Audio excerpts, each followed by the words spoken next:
I did not knock twice. I did not plead. I stood on that porch for exactly 4 seconds, looked my son in the eye, and turned around. That was the moment he made the worst business decision of his life. He just didn't know it yet. My name is Eugene Wallace. I am 67 years old, and for the better part of 4 decades, I have worn the same steel-toed boots, driven the same dented Chevy pickup, and let the world assume exactly what it wanted to assume about a gray-haired black man with grease under his fingernails. People see what they expect to see. I learned that lesson early, and I spent a lifetime turning it into an advantage. It was Thanksgiving morning when my son called. Not to wish me well, not to ask if I needed a ride. He called to uninvite me. His voice had that careful, measured tone I had been hearing more and more since he married into the Holt family 2 years prior, a tone that sounded like every word had been rehearsed in a mirror. "Dad," he said, "Brittany's parents flew in from Connecticut last night. Gerald just closed a major deal and they want to celebrate. And this is really more of a business dinner than a family thing.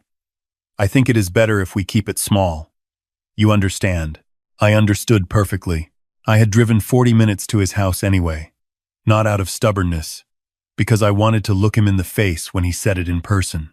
He answered the door in a charcoal blazer I had never seen before. Behind him, I could see the dining room table set with candles and the kind of stemware that costs more than a week of groceries. His wife Brittany appeared at his shoulder a moment later, smooth and polished in a cream dress. Her blonde hair pinned up like she was attending a board meeting.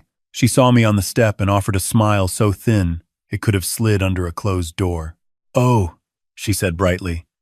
"Eugene, we weren't expecting you." I told my son I just wanted to drop something off. I held up the sweet potato pie I had spent 3 hours making that morning, the same recipe my late wife Dorothy had made every November for 31 years. He took it without looking at it. Then he said the thing. He stepped outside and pulled the door almost shut behind him, the way a man does when he wants the people inside to keep talking and the person outside to feel the cold. He said, "Dad, I need you to understand something. Gerald Holt has connections that could change everything for me. He is talking about bringing me on as a partner in his development group. This is my shot, and I need tonight to go perfectly." He paused. "The way you present yourself, the truck, the clothes, it sends a message, and right now I cannot afford that message." I looked at my son, the boy I had walked to his first day of school, the boy I had driven to every soccer practice for 6 years in that same truck he was now embarrassed by. I looked at him and I waited to feel anger, but what I felt instead was something quieter and far more useful. Clarity. I nodded once. I told him to enjoy his dinner. I walked back down the front steps, got into my truck, and drove away. 3 minutes down the road, I pulled into a gas station and sat in the parking lot. I was not crying. I was thinking. I opened my contacts and found a name near the top. Calvin Dupree. Cal and I had served together in the same engineer battalion 50 years ago. He was now the most decorated trial attorney in the state of Georgia, a man who had once made a federal judge apologize on the record. He picked up on the second ring. "Eugene," Cal said. "Happy Thanksgiving. You calling to complain about the Cowboys again?" "Not today," I told him. "I need you to activate the contingency." A brief silence. Then, "Marcus triggered the clause?" "He didn't know he did," I said. "But yes, the property at Sycamore Ridge, the lease arrangement, the company accounts, all of it. Same protocol we drafted after the wedding." "Eugene," Cal's voice dropped half a register. "You sure? This is the point of no return." I looked out the windshield at the empty road. My son had just told me I was a liability because I drove a truck and looked like a working man. He had taken 43 years of my labor and translated it into an embarrassment. "I am sure," I said. "Start the clock." I heard Cal exhale. "Give me 2 hours." I drove back to my house on the east side of Atlanta, a modest brick rancher in a neighborhood where the mailboxes leaned and the driveways cracked in the summer heat. Marcus used to bring his college friends here and quietly apologize for the square footage. He called it my starter house, as if a man my age was still waiting to arrive somewhere. He had no idea I had arrived decades ago. I walked into my home office, which was the one room in the house that would have surprised anyone who assumed they knew me. 3 monitors, a high-back leather chair, a wall of filing cabinets, and a secure server rack that hummed like a sleeping machine. I sat down and opened the corporate dashboard for EWB Holdings. EWB. Eugene and Dorothy Wallace Builders. I had founded the company 38 years ago with a $4,000 loan and a second-hand backhoe. Dorothy had done the books at our kitchen table, while Marcus slept in the next room. We had started by grading lots for other developers, then got our own municipal contracts, then quietly began acquiring the land itself. By the time Dorothy passed, 6 years ago, we had built something neither of us had ever said out loud, because saying it felt dangerous. EWB Holdings owned 11 commercial properties across Georgia, 2 in Tennessee, and held maintenance contracts with 4 municipal water districts. The gross asset value, as of last quarter, was just over $48 million. My son thought I fixed plumbing on the weekends for extra money. He had never asked the right question. I pulled up the sub-account labeled Sycamore Ridge Family Lease. Marcus believed he was renting his 4-bedroom home in Brookhaven from a real estate investment trust that his former college roommate had connected him with at a networking event. He bragged that he had negotiated a sweetheart rate of $200 a month because of his relationship with the principals. He had no idea the principals was a word that meant me. I looked at the lease termination clause Cal and I had written 2 years ago, the weekend after the wedding rehearsal dinner when Gerald Holt had looked at me across the table and asked, with genuine curiosity, what I actually did for work. When I told him I was in property and infrastructure, he had laughed politely and turned back to his son-in-law. I had excused myself, called Cal from the parking lot, and told him to add a conduct clause to every instrument tied to Marcus. The clause was simple. If the primary beneficiary demonstrated conduct materially detrimental to the grantor, which Cal and I had defined very specifically as exclusion, public humiliation, or misrepresentation, every arrangement dissolved simultaneously and immediately upon the grantor's invocation. I invoked it at 2:14 inches the afternoon on Thanksgiving Day. I hit enter and watched the cascade begin in real time. The family lease at Sycamore Ridge terminated. The vehicle registration for the Audi Q7 that Marcus drove was transferred back to EWB Fleet Management. The supplementary corporate card that Marcus carried in his wallet, the one he told Brittany's parents, was a perk from his consulting practice flagged as suspended. And the line of credit I had maintained as a silent backstop for his boutique communications firm went dark. I sat back in my chair. I was not smiling. I was watching the dominoes. 2 hours later, my phone rang. It was not Marcus. It was Cal. "Eugene," he said. "The repo team just called. Your son came outside during dinner to find the Audi on a flatbed. He told them it was a mistake. They showed him the papers." "How did he react?" Cal paused, like a man who just realized the floor was glass. I told Cal to proceed with phase 2 and hung up. The next morning, Marcus was at my door before 8 o'clock. He did not knock gently. He pounded with both fists, and when I opened the door, he pushed past me into the hallway without being invited. His Thanksgiving blazer was gone, replaced by a wrinkled sweatshirt. His jaw was tight. He looked like a man who had not slept.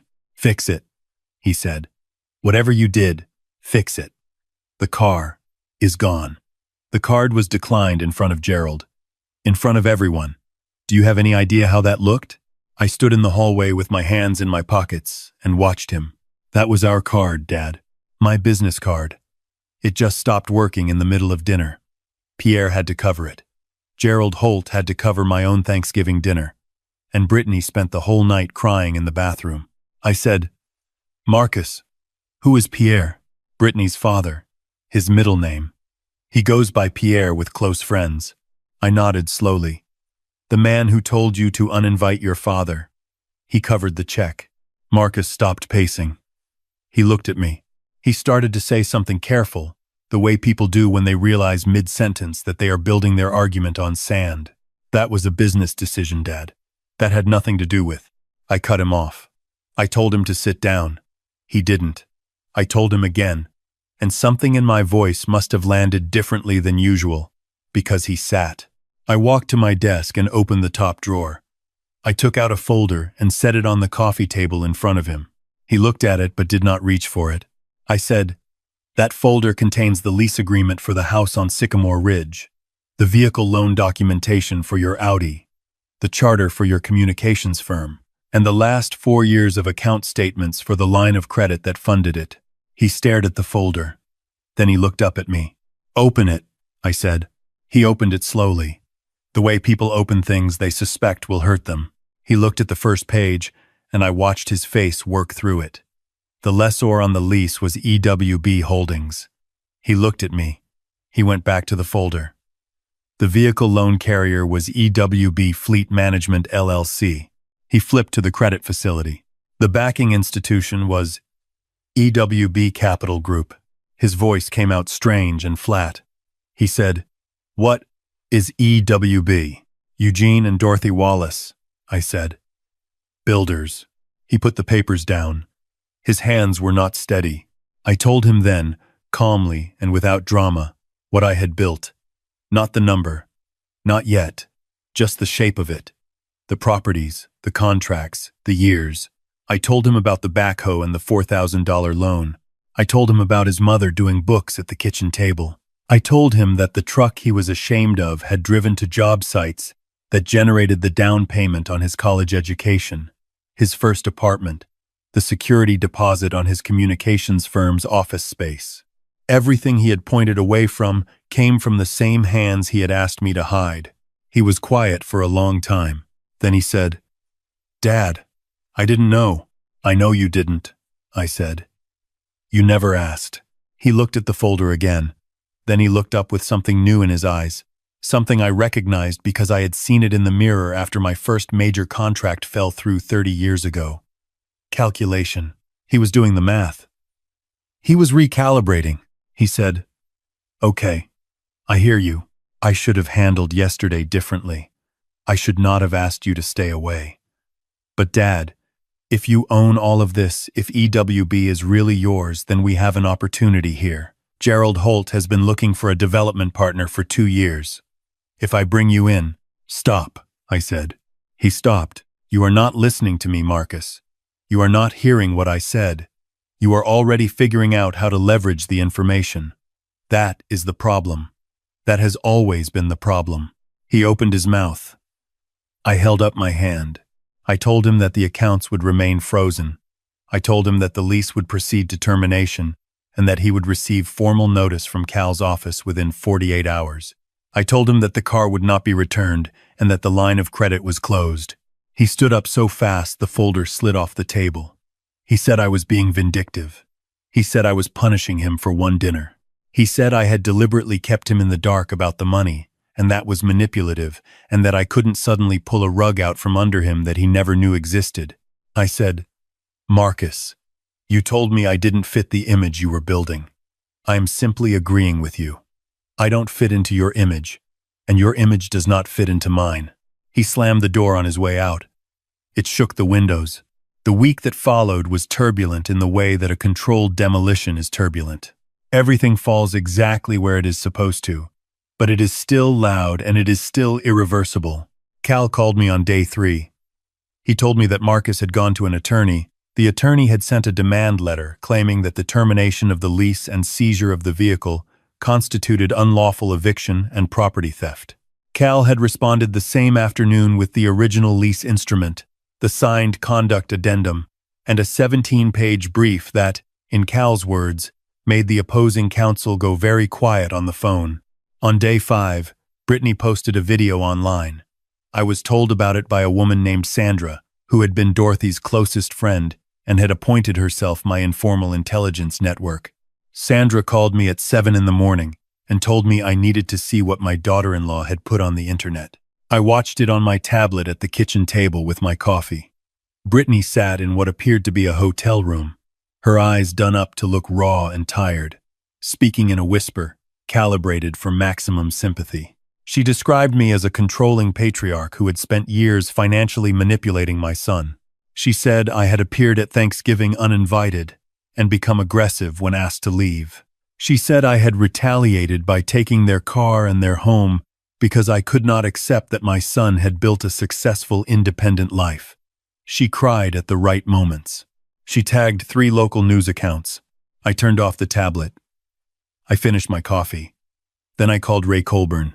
Ray was a former Fulton County investigator who had retired early and now worked privately. He was methodical, discreet, and had the particular gift of finding the thing that people were most certain no one would find. I had used him twice before in business matters. I told Ray I needed everything there was to know about Gerald and Patricia Holt of Greenwich, Connecticut. Not the version they presented, the actual version. Ray called me back in 36 hours. He drove to my house, sat at my kitchen table, and placed a manila envelope between us. He did not open it.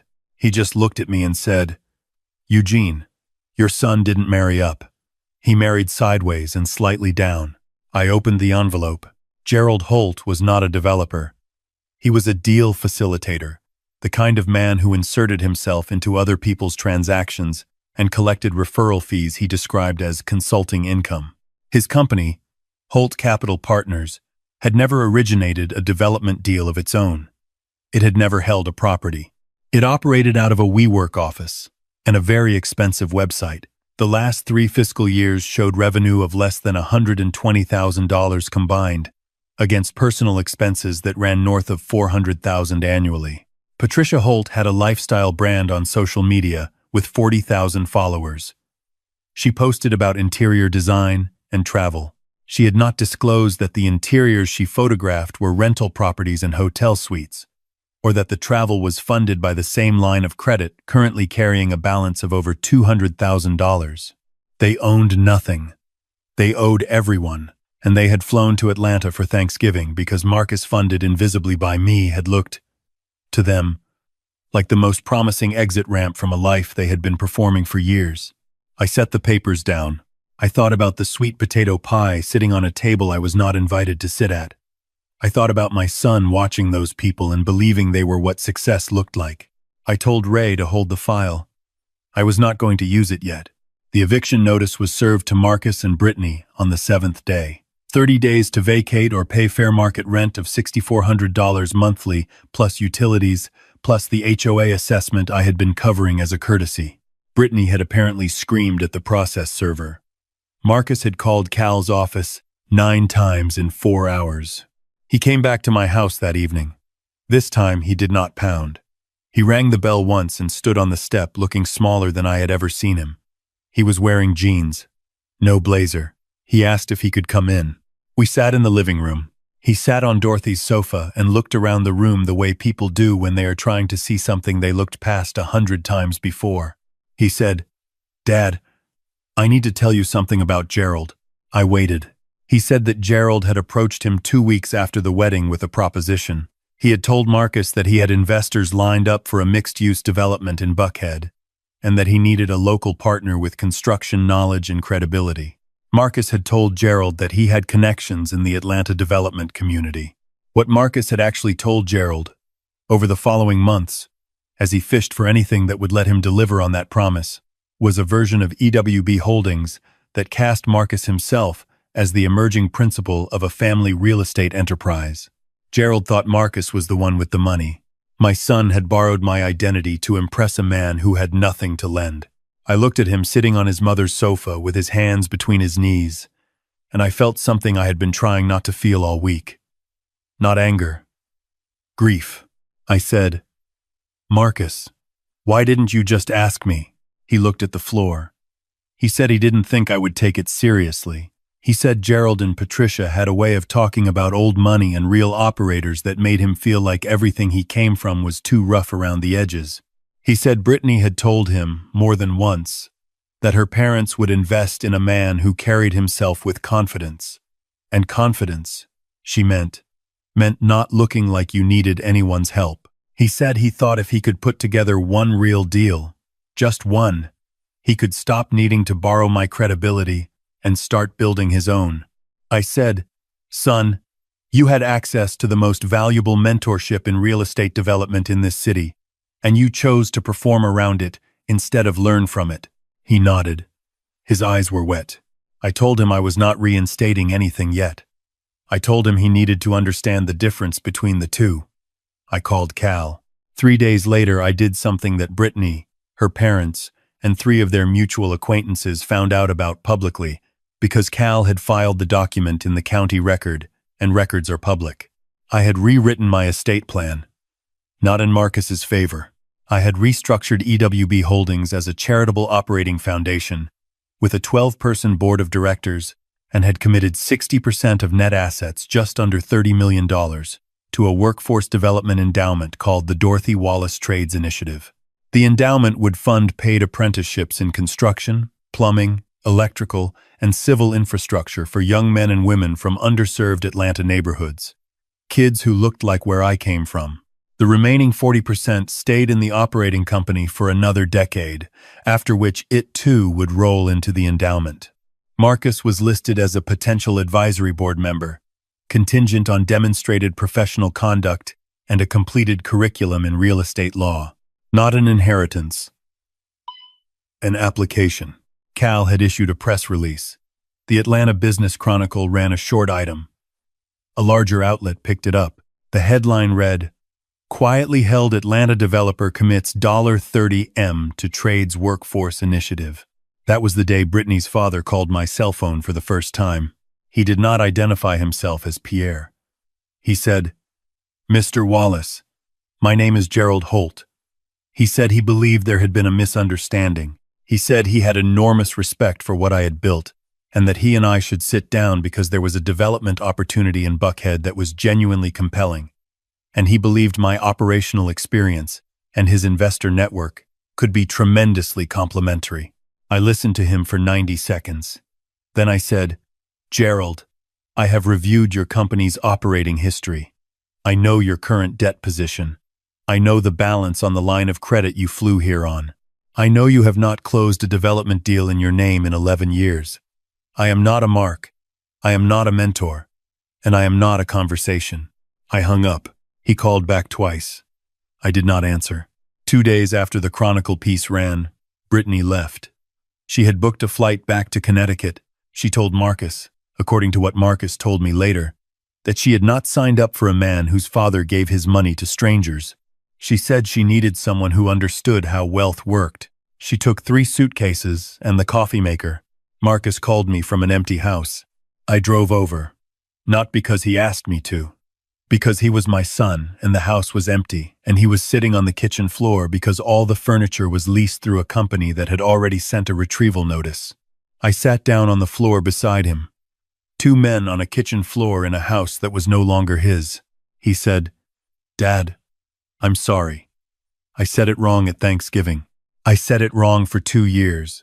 I kept trying to be something that would make those people respect me, and I didn't see that you were already everything I was pretending to be." I looked at my son on that cold tile floor. I looked at him the way I had looked at him when he was 7 years old and had broken a neighbor's window with a baseball and tried to hide it from me. I had told him then that the hiding was always worse than the thing itself. I told him now that I wasn't ready to hand him anything yet. I told him that the endowment was real and the commitment was permanent, and he needed to understand that I had built something and I was not going to watch it fund someone else's performance. But I also told him that advisory board seat was a real offer, that if he wanted to learn the actual work, not the appearance of the work, I would teach him. Not because he was my son, because he had potential that he had been misdirecting for years. He wiped his face with the back of his hand. He asked if I had any food at my house. I told him I had sweet potato pie. He made a sound that was somewhere between a laugh and a cry. He said he had thrown away the pie I brought on Thanksgiving because Brittany said it didn't go with the menu she had planned. I said, "That was a mistake." He said, "Yeah." We drove back to my house in my truck. He didn't say anything about the truck. He looked out the window at the city his mother and I had driven through 1,000 times, bringing him home from school, from practice, from the hospital when he broke his wrist at 14. The city that EWB Holdings had helped maintain, pipe by pipe and contract by contract, for 4 decades. The city he had spent 2 years trying to impress from the outside instead of understanding from within. I heated up the pie. We sat at the same table where Dorothy used to do the books, and we ate without talking. And outside the kitchen window, the November dark came down over Atlanta, the way it always does, slow and without fanfare, the way all serious things arrive. Before he left that night, Marcus stood in the front hall and said, "Dad, how long have you known about Gerald? How long did you know he was broke?" I told him I had suspected since the rehearsal dinner. He looked stunned. "You let me spend 2 years trying to impress a man who had nothing?" I said, "You weren't trying to impress him for me. You were trying to impress him for you. I couldn't do that work for you. Some lessons cost something before they mean anything." He stood there for a moment. Then he said, "What do I do now?" I said, "Monday morning, 7 a.m. You come to the EWB job site on the West Side corridor. Wear clothes you don't mind ruining. I will have Calvin add you to the Foundation's advisory roster as an associate. You will observe for 60 days. After that, we will talk." He said, "Observe what?" I said, "How things actually get built." He nodded slowly. He put on his coat. He went out the door, and I watched him from the window walk to the rideshare car he had summoned on his phone because he no longer had a car of his own. He looked young. He looked like he was starting something rather than maintaining something, and there is a large difference between those two things. I turned off the kitchen light. I stood in the quiet of my house with Dorothy's recipe box on the counter and the sound of November settling into the walls. I had not won anything tonight. That was not the right word for it. I had survived something. I had kept something intact that needed to stay intact, not for my sake but for his. And I had given away $30 million to a city full of children who would never know my name but might one day, without realizing it, stand on something I helped build. I went to my desk. I opened my drawer and took out the yellow legal pad where I still wrote things by hand the way Dorothy had taught me. I wrote Monday, 7 a.m. West Side Corridor. Bring Marcus. Then I put the pad away and went to bed. The work would be there in the morning. It always was. That was the one thing in my life that had never failed me, never embarrassed me, never tried to leverage me for a deal I hadn't agreed to. The work was always exactly what it was. You showed up, you put in the hours, and at the end, you had something real, something that stood. I had built my whole life on that principle. And now, slowly, painfully, one stripped lease and one empty kitchen floor at a time, I was going to give my son the chance to learn it too. Not because he deserved it, because Dorothy would have wanted me to. And because some mornings, when I drive that old truck to the job site before the sun is fully up, I can still hear her at the kitchen table, pencil moving, numbers adding up, saying the same thing she always said when I asked if we were going to be okay. "Eugene," she would say, "we are not just going to be okay. We are building something." She was right. We were. We still are.